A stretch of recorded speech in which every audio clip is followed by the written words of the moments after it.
As forças F1, F2, F3, consideradas no quadro seguinte, estão todas aplicadas num ponto A. Representa estas forças por meio de vetores, usando a escala 1 Newton é igual a 1 cm. Portanto, vamos considerar que isto que está aqui corresponde mais ou menos a 1 cm. Ok, isto então vai ter uma escala de 1 Newton. Força F1, o que é isso? É que ela é vertical. Então, é vertical e ela está aplicada aqui no ponto, neste ponto que está aqui assim. Vou começar por traçar aqui uma linha vertical a tracejado, está bem? Sentido de cima para baixo, está aplicada aqui, de cima para baixo, então a extremidade do vetor vai estar a apontar para baixo.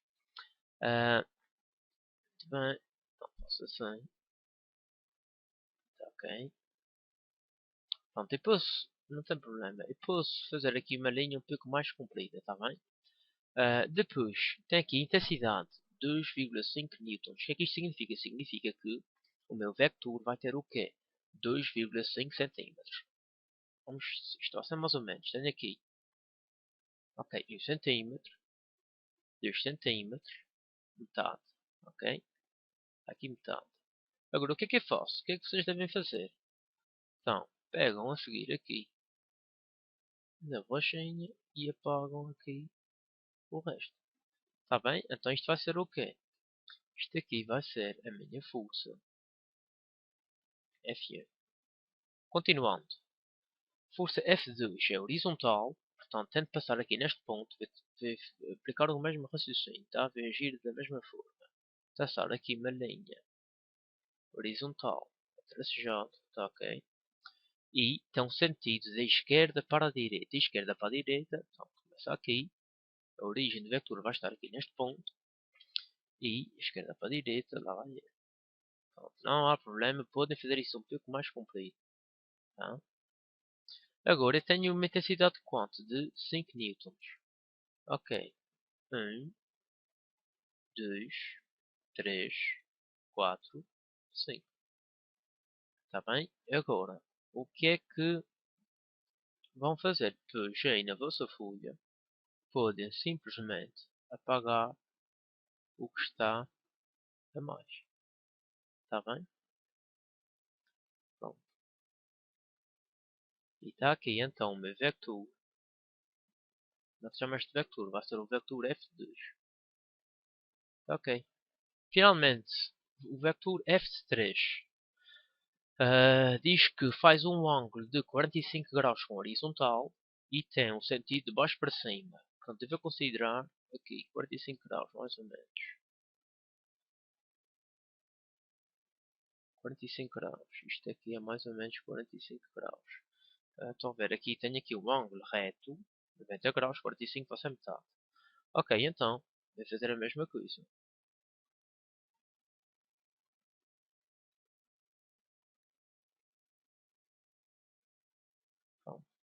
Uh, Agora, tem uma intensidade de quanto? De 4 newtons. 4 newtons.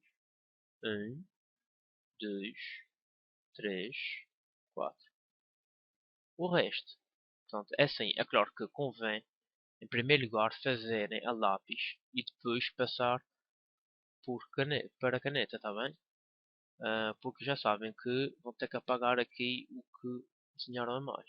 Pronto, e está feito. Tá? Uh, Isto então. E fico com o quê? Como é que se chama este vetor? Este vetor vai ser o vetor F3. Tá?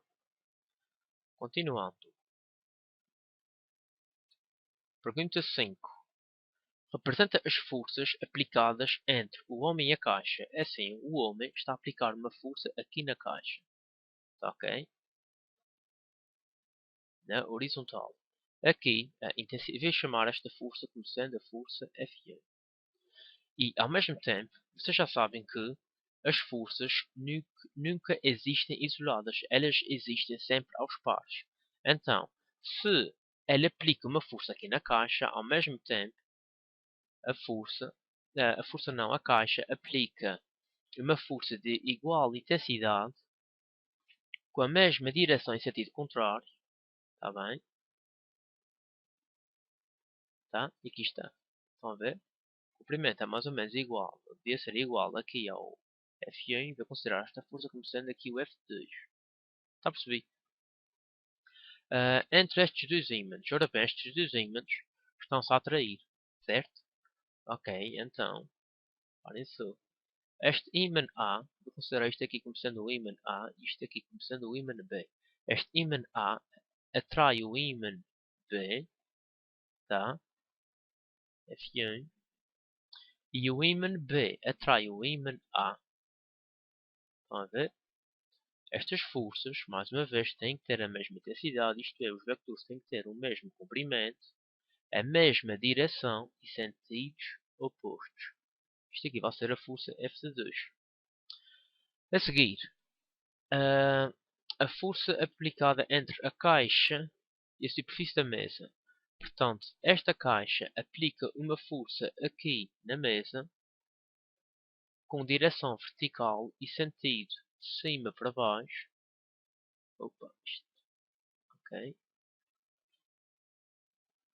Atenção que isto não é o peso, tá? O peso está aplicado no centro do corpo e ao mesmo tempo a mesa responde com uma força aplicada na caixa, com a mesma direção, com a mesma intensidade, ok? E sentido oposto. Sentido oposto, ou seja, força F2, tá? Tenho aqui entre os pés da mesa e o chão. Ora bem, o raciocínio é igual. Aqui F1, aqui F2. E aqui igual. Vou tentar fazer esta força que está aqui igual a esta. Com a mesma intensidade, está bem? Aqui vai ser a força F3. E aqui a força F4. Está bem? A seguir, finalmente, entre o quê? Entre o candeeiro e o teto. Reparem só, este candeeiro, não é? Está a aplicar uma força aqui no teto, com uma direção vertical e sentido de cima para baixo. Vou considerar isto como sendo aqui F1. E ao mesmo tempo, estão a ver aqui o candeeiro está preso por este fio. Então aplicaram aqui uma força no candeeiro. Este fio está a puxar o candeeiro para cima. Ok? Sentido oposto, com a mesma intensidade. Aqui vai ser F2. Está entendido, vocês? Espero que sim. Finalmente, ainda não é finalmente, o exercício 6. Um corpo é pesado com dinamômetro nos lugares A, B e C, indicados na figura. Escolha a relação correta entre os pesos encontrados. Nós já falamos aqui nesta ficha que a Terra é achatada. Então, se é achatada, vou tentar representar aqui o centro da Terra e aqui no polo norte vou tentar desenhar aqui um corpo, tá? Aqui na zona B, portanto vou colocar aqui a zona B, aqui assim, e aqui na zona C o mesmo corpo, tá, ok? Isto não está perfeito, mas eu penso que vocês conseguem perceber, é assim.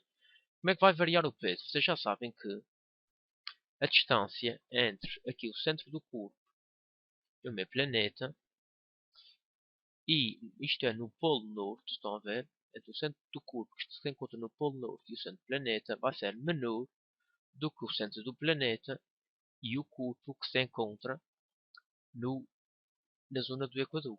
Está bem? E podemos também comprovar que, estão a ver esta distância que está aqui, estão a ver esta distância A. Estou considerando não, isto que está aqui, D de C, distância C, isto que está aqui, D de B, e aqui é a distância de A. Portanto, conseguem ver que a distância de A é menor do que a distância de B, e por sua vez a distância de B vai ser menor do que a distância de C. Então, significa isto o quê? Significa que quanto mais próximo dos polos se encontrar um corpo, menor será a distância entre ele e o centro da Terra, pelo que o seu peso vai aumentar. Aqui então significa que o peso de A aqui vai ser maior do que o peso em B, certo? Aqui, portanto, e por sua vez o peso de B vai ser maior do que o peso aqui em C, que é sobre o Equador. Ok, então qual é a opção que está correta? A opção que está correta vai ser aqui a opção C, tá? Reparem só, vou tentar desenhar aqui isto. Pronto, vou abrir aqui um outro documento. Ah, elipse. Portanto, se calhar aqui consigo fazer melhor. Para perceber melhor. Vou exagerar aqui, tá? Vou exagerar aqui um bocado. De propósito. Muito bem. Vou colocar então aqui também sobre a zona do bolo, aqui um objeto, tá? O mesmo objeto, isto é, que tem a mesma massa, vai estar aqui na zona do Equador. E o mesmo objeto também vou colocar aqui numa posição intermédia. Portanto, eu agora tinha que rodar isto. Eu não consigo rodar isto. Eu agora, pronto. Portanto, vou tirar então, para não complicar. O centro da Terra encontra-se mais ou menos aqui assim. Reparem só. A distância entre o centro, isto é a posição A, e aqui a posição C. Tá? Vejam só. Esta distância que vai daqui até aqui, vou chamar por D de A, vai ser menor do que esta distância que vai daqui até aqui, que eu vou chamar, designar por D de C. Então, como em C, isto é, como aqui nesta zona do Equador, tá? O meu corpo encontra-se mais afastado do centro da Terra, então já sei que ele vai ser menos atraído. Então, o peso vai estar sujeito a uma força gravitacional menor. Então, o peso em C vai ser menor do que o peso em Q, em A. Está bem? E vocês conseguem ver, por exemplo, se eu tentar desenhar então aqui assim, um objeto semelhante. Parece esta distância que vai daqui até aqui. Eu consigo, olha isso, penso que dá para ver claramente que essa distância é maior do que esta que está aqui, que é D de A, e menor do que esta que está aqui, que é D de C. Então significa que o peso aqui vai ser maior do que este que está aqui a 100 sobre o Equador e menor do que o peso do corpo que está aqui no Polo Norte, nesta situação. Tá? Ah, agora,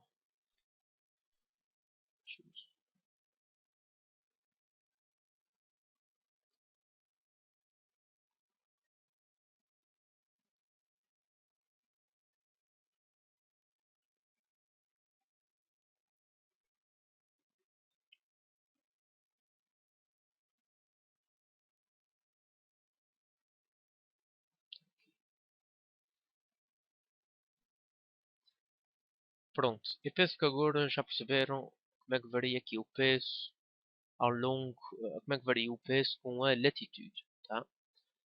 Finalmente, pergunta 7. A força que a Terra exerce sobre a Lua é um dos fatores responsáveis pelo movimento de translação deste satélite natural. Qual o nome da força que a Terra exerce sobre a Lua? Vai saber o que é? Força gravitacional ou gravítica. Gravítica. Tá?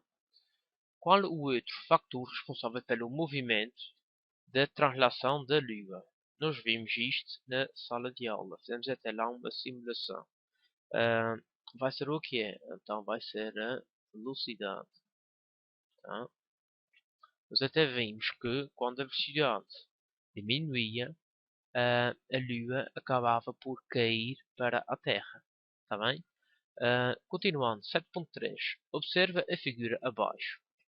Qual dos esquemas representados traduz corretamente a representação gráfica da força que a Terra exerce sobre a Lua? Ok, isto é uma força gravídica, então isto é uma força central, certo? Então, isto que está aqui vai ser uma força central. Isto que está aqui é uma força central, não. Vai ser só aqui a opção C. Reparem só. Portanto, vai ser aqui a opção C. Olhem só, se eu tenho aqui um objeto, tenho aqui outro objeto, nós já sabemos que estes dois objetos estão a ser atraídos. Tá? Estão-se a atrair mutuamente. Então o objeto A está a atrair aqui o objeto B, tá?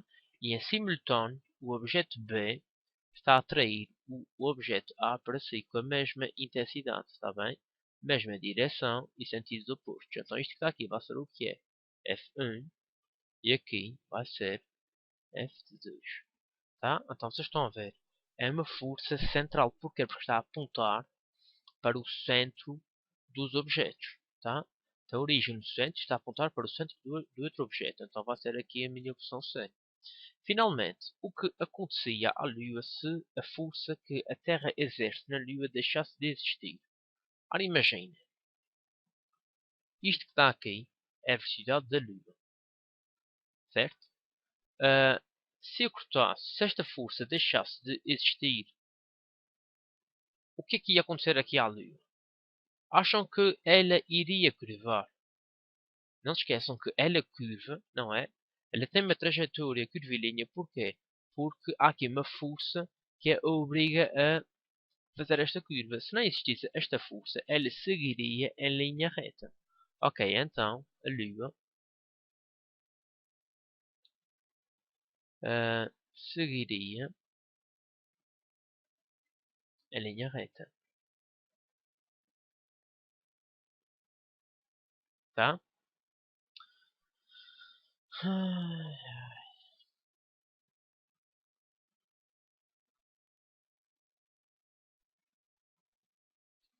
Pronto, e penso que é só.